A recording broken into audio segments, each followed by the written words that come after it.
Hello everyone, welcome back to our channel. আশা করছি তোমরা সকলে ভালো আছো। আমিও ভীষণ ভালো আছি। আমার নতুন আরও একটি ভিডিওতে তোমাদের সকলকে ওয়েলকাম জানিয়ে আজকের ভিডিওটা আমি স্টার্ট করছি। তো চলো কন্টিনিউ ব্লগটা দেখো। আই হোপ আজকের ব্লগটা তোমাদের ভালো লাগবে।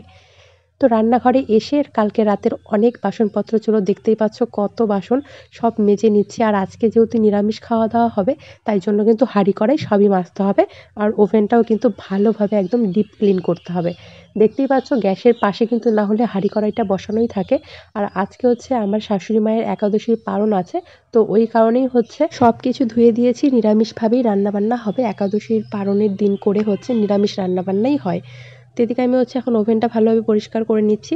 তারপরে শিলনোড়াটা দেখতে পাচ্ছ এক সাইডে রেখে দিয়েছি, শিলনোড়াটাও ধুয়ে রাখবো। আসলে কালকে না মানে নামিয়ে রাখিনি, মনেই ছিল না রাতের বেলা। জানো তো, দেখো আমি কাজকর্মগুলো করছি আর ক্যামেরাটা কিন্তু আমি নিজেই অন করেছি।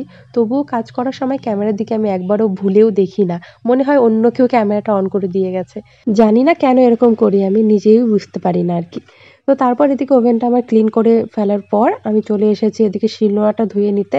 তো শিলনোড়াটা কিন্তু সেরকম কিছু নোংরাই নেই, দেখতেই পাচ্ছ পরিষ্কার আছে। কিন্তু রাতের বেলা যেহেতু ঢেকে রাখিনি আর কি, তো তাই জন্য আর কি ধুয়ে নিচ্ছি সার্ফ দিয়ে, যদি আরশোলা টারশোলা কিছু উঠেছে তাই জন্য। আমি না শুয়ে শুয়ে ভয়েস ওভারটা দিচ্ছি, ওই কারণে হয়তো গলার আওয়াজটা একটু অন্যরকম শুনতে লাগতেও পারে তোমাদেরকে তো বললামই আজকে হচ্ছে মায়ের একাদশী পারণ আছে। তো মা হচ্ছে ভেবেছে পারণের দিন ঠাকুরকে হচ্ছে সুজি আর লুচি করে দেবে। তো সেটা দিয়েই হচ্ছে মা পারণটা করেছে। মানে আজকে পারণটা খুব সকাল সকাল ছিল, কিন্তু এই 6টার মধ্যে মনে হয়। আমার ঠিক মনে পড়ছে না, আসলে কদিন বাদে হচ্ছে ভয়েস ওভারটা দিচ্ছি, তো ওই কারণেই। তো এই যে এখানে হচ্ছে আমি এখন প্রসাদটা খেতে বসে পড়েছি। তো সকাল থেকে আজকে চা কিছু খাইনি, কারণ সকাল বললাম না 6টা 7টার দিকে হচ্ছে পারণ ছিল। তো তাই জন্য ঘরের কাজকর্মগুলো করে প্রসাদই খেয়ে নিয়েছি, আজকে আর চা খাইনি। আর আগের দিনের ভিডিওতে তোমাদেরকে বলেছিলাম যে বেড কাভারটা ভীষণ গরম, তাই জন্য তুলে ফেলতে হবে। আর দেখো ফাইনালি আমাকে তুলে ফেলতেও হয়েছে। তো আজকে যে সুতির একটা বেড কাভার পাচ্ছি, এটা কিন্তু আমার বিয়ের বেড কাভার। আর এদিকে আমি বিছানাটা ঠিক করছিলাম আর আমার বড়বাবু এসে শুয়ে পড়েছে। আর ওকে আমি বলছিলাম তুমি আর শোয়ার সময় পেলে না, তাও ঠিক আছে, ওই পাশটা আমার গোছানো হয়ে গেছিলো। তো এখন হচ্ছে এদিকে বিছানাটা ঠিক করছিলাম আর ওর সঙ্গে কী কী গল্প করছিলাম জানি না। যখন গল্প করি তখন তো ঠিক মনেই থাকে, যখন ভয়েস ওভার দিই তখন মনে থাকে না। তো এদিকে একটু ওকে ঢং করে আমি বালিশটা দিয়ে একটা বাড়ি মারলাম। তারপর হচ্ছে এখন বিছানাটা আমি এদিকে গুছিয়ে নিচ্ছি। আমার বরটা সারাদিন বাড়িতে থাকে, তো যেহেতু বাড়িতেই দোকান, তো আমার না খুব ভালো সময় কেটে যায় জানো তো। কখনো আমার একা একা লাগেই না, কারণ দোকানটা যেহেতু আমাদের বাড়ির একদম বারান্দায়। তো যখন কাস্টমার আসে ও মালপত্র দিয়ে আসে, আর বাবার রুমের পাশেই একদম। যখন মানে কাস্টমার আসে বাবা ওকে ডেকে দেয়, তাছাড়াও সব সময় আর কি আমার কাছেই থাকে। আমি ঘরে থাকলেও ঘরেই থাকে। কখনো আমার একা একা লাগে না আর কি, বেশ সময় কেটে যায়। আর এদিকে মা কিন্তু আজকে রান্না করেছে, আমি করিনি, কারণ আজকে পারণ ছিল, নিরামিষ রান্নাবান্না হয়েছে। মা এদিকে ডাল করেছে, করলা ভাজা, আলু সেদ্ধ, এগুলো দিয়ে আজকে সকালের খাওয়া দাওয়া করেছি। কারণ নিরামিষ দিয়েই হচ্ছে পারণটা ভাঙতে হয়। দুপুরের পরে মাছ রান্না হবে। তো খাওয়া দাওয়া কমপ্লিট করেছি। আর এদিকে আমার বরমশাইয়ের এক বন্ধু ওকে হচ্ছে মাছ দিয়ে গেছে, তো সেই মাছটাই হচ্ছে মা এদিকে কেটে বেছে রেডি করেছে। দুপুরবেলা ওই ডাল ঠাল সবই আছে, মাছের একটু চচ্চড়ি বা ভাজা করে খাওয়া হবে আর কি। আর এদিকে আমি স্নান করে ঘরে চলে এসেছি। আর আমাকে যে প্রোটিন পাউডারটা দিয়েছে ডক্টর, সেটা দুধ দিয়ে গুলিয়ে খাচ্ছি। ডক্টর আমাকে বলেছে রেস্ট টাইমে এগুলো খেতে আর কি। তো এখন হচ্ছে একটু রেস্ট করব, তাই ভাবলাম দুধটা পাউডার দিয়ে গুলিয়ে খেয়ে একটু শুয়ে থাকি। তারপর যখন উঠবো তখন হচ্ছে ভাত খাবো। তো এখনও দুপুরে কিন্তু খাওয়া দাওয়া হয়নি। তো আর তোমাদেরকে একটা জিনিস দেখাবো আজকে, সেটা হলো আমার বরমশাইয়ের ফোন দেখাটা। তো এইদিকেও জানি না কি দেখছিল, দেখো কত মন দিয়ে ফোনটা দেখছিল। চোখটাও মানে বন্ধ করতে চাচ্ছিল না, তাই আমি ওকে বলছিলাম এত মনোযোগ দিয়ে যদি বই পড়তে আজকে মিনিস্টার হয়ে যেতে, ইয়ার্কি করে করে বলছিলাম আর কি। তো আমার না খুব ঝালমুড়ি খেতে ইচ্ছে করছিল। তো ও না বুঝতে পারেনি আমি আমি মিশাল বলে ফেলেছিলাম ভুলে। তাই জন্য ও মিশাল নিয়ে এসেছে, মানে ছোলা বুট এগুলো দিয়ে থাকে না। আমি কিন্তু ঝালমুড়ি খেতে চেয়েছিলাম। কি আর করা যাবে, যেটা এনেছে এটাই খেলাম। তারপর আবার বলছিল তাহলে ঝালমুড়ি এনে দেই, আমি বললাম আজকে না কালকে এনে দিও। তো সেটাই বসে বসে খাচ্ছিলাম, কিন্তু দারুণ হয়েছিল। তা আমি খাচ্ছিলাম, একটু ভিডিও করছিল, তারপরে ও খাবে। আর আমি ওকে জিজ্ঞাসা করছিলাম কিরকম হয়েছে, ওর রিয়াকশনটা দেখো।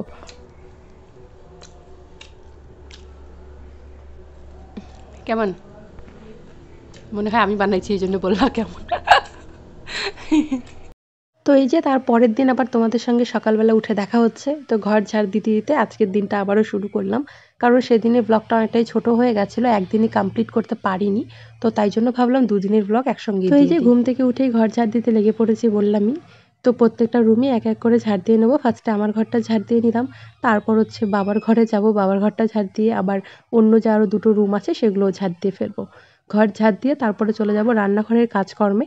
আর আজকে ঘুম থেকে উঠে না চুলটাও একটু ভালোভাবে চিরুনি করিনি, উঠেই আগে কাজকর্মে লেগে গেছি। ভাবলাম যে ঘর দুয়ার ঝাড় দিয়ে রান্নাঘরের কাজ কমপ্লিট করে তারপর একটু ফ্রেশ হয়ে নেব।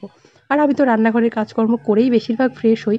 সকালবেলা ফ্রেশ হওয়াটা যে কী আমি সত্যিই জানি না। সকালবেলা ঘুম থেকে উঠে শুধু বাসি কাপড়টাই ছাড়ি, না একটু চিরুনি করি না কিচ্ছু।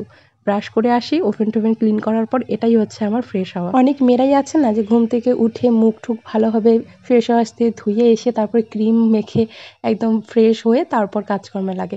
আমি না একদমই উল্টো। ঘুম থেকে উঠেই আমি মানে আয়না দিয়ে নিজের মুখটাও দেখি না, সোজা ঝাঁটাটা হাতে নিই, নিয়ে ঘরটা ঝাড় দিয়ে রান্নাঘরের কাজকর্ম করে ব্রাশ করে নিই, এটাই হচ্ছে আমার ফ্রেশ হওয়া। এমনটা না যে মুখটা ধুয়ে এসে একটু ক্রিম লাগাই। সত্যি বলতে গেলে আমি না আমার না কোনো বডি লোশন ইউজ করি না কোনো ক্রিম।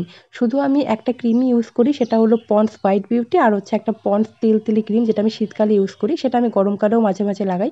তো এটা স্নান করার পরে যে একবার লাগাই এটাই। তাছাড়া কোনো রূপচর্চা বা কোনো শরীরচর্চা আমি কিছুই করি না। অনেকেই হয়তো তোমরা বিশ্বাস করবে না, বাট এটাই সত্যি। মেয়েবেলায় খুব আমি না সাজতে গুজতে বা বডি লোশন ইউজ না করলে আমার ভালো লাগতো না। দিনে ৩ বার থেকে ৪ বার আমি ক্রিম ইউজ করতাম। কিন্তু বিয়ের পর জানো তো আমি না এমনও কোনো দিন হয়ে যায় যে আজকে আমি সারাদিনও ক্রিম লাগাইনি। আমি শরীরে তো কিছু লাগাই না, কিন্তু মুখের কথা বলছি। এমনও কোনো দিন হয় মুখে আমি একটা ক্রিমও পর্যন্ত লাগাই না। জানি না কেন, আমার ইচ্ছে করে না। বাট আমাকে দেখে কেউ মনেই করবে না যে আমি আমার শরীরের যত্ন পর্যন্ত নেই না। আমার স্কিনটা এতটাই গ্লো করে, দেখলে অনেকেই ভাববে আমি খুব যত্ন করি শরীরে। প্রত্যেকটা বাড়িতে এরকম হয় যে বাড়ির বউরা হচ্ছে নিজের স্কিনের যত্ন করে, ছেলেরা না। আর আমাদের বাড়িতে উল্টো, আমার বর স্নান করে এসে পুরো অল বডিতেই বডি লোশন অ্যাপ্লাই করবে। আর আমি একজন এরকম মানুষ যে স্নান করে এসে শুধু আমি ফেস ওয়াশটাই মুখে লাগাই, কোনো ক্রিম লাগাই না আর কি। গল্প করতে করতে এদিকে অনেক কাজ আমার এগিয়ে গেছে, এদিকে চাও বসিয়ে দিয়েছি, আর এদিকে বেলের শরবত করছি। আসলে আমার শ্বশুরমশাই বেলের শরবত খেতে চায় বাসি পেটে। তো আজকে ভাবলাম যে আজকে করেই দিব। প্রত্যেকটা দিনে ভুলেই যাই। তো আজকে বাবাকে বেলের শরবত করে দিলাম। তারপরে যে বাসি রুটি ছিল সেটা দিয়ে হচ্ছে সকালের ব্রেকফাস্টটা করব আজকে। এখানে লাল চা করেছি।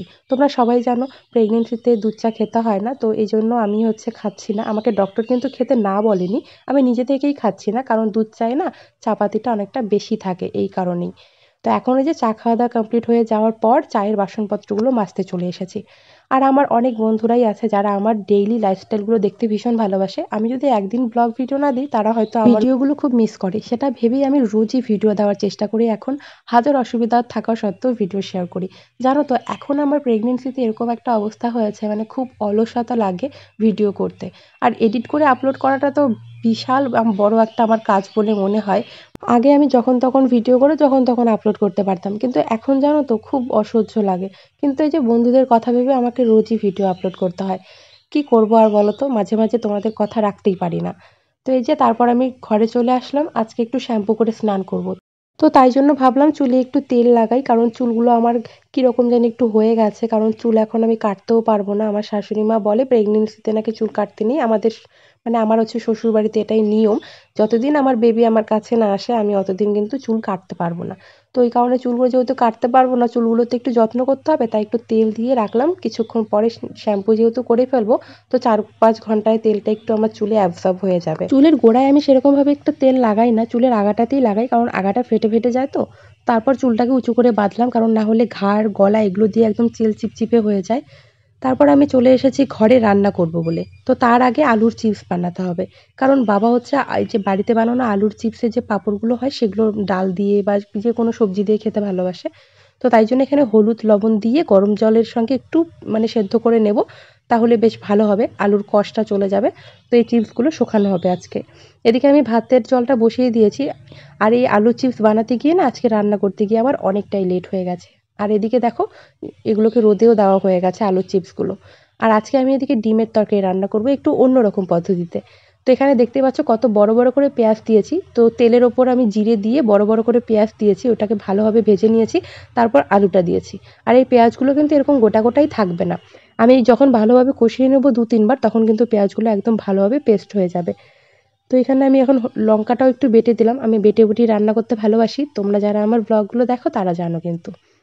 তো এখানে একটা গোটা রসুনও দিয়ে দিয়েছি, কারণ আমার শ্বশুরমশাই রসুন গোটা গোটা রসুন খেতে আর কি ভীষণ ভালোবাসে।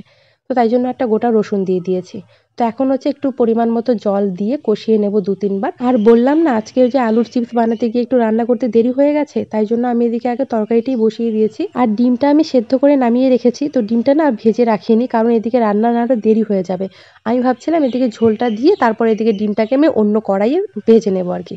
তো তাই জন্য এদিকে আমি আরেকটা কড়াই বসিয়ে দিয়েছি, এখানটায় ডিমটা ভেজে নিচ্ছি। আর এদিকে সবজিটা ততক্ষণ হয়েও যাবে, না হলে আবার রান্নার একটু দেরি হয়ে যাবে। আর আমার প্রচণ্ড খিদেও পেয়ে গেছিলো, কারণ আজকে খেতে গিয়ে না 10:30 এরকম বেজে গেছিলো, কারণ আমাদের বাড়িতে 10:30টার মধ্যে খাওয়া দাওয়া কমপ্লিট হয়ে যায়। তো আজকে যেহেতু 10:30 বেজে গেছিলো, আমার রান্না কমপ্লিট হয়নি, তো প্রচণ্ড খিদে পেয়ে গেছিলো, তাই দুই দিকে দুটো কড়াই বসিয়ে দিয়েছি। আর আজকে কিন্তু রান্না হয়েছে ডিমের তরকারি আর ঝিঙ্গে আলু দিয়ে ছোটো মাছের তরকারি। তো লাস্টে তোমাদেরকে দেখিয়েও দেবো। তো পরপর এখানে 3টা ডিম আমি দিয়ে দিলাম, আর একটা ডিম ভাজাই রাখলাম, কারণ আমার বরমশাই ভাজাই খাবে বলল, ঝোলে খাবে না। তো লাস্টে যে দেখো তরকারিটা এরকম হয়েছে, আর এই যে ঝিঙ্গের তরকারি। তো চলো আজকের মতো টাটা।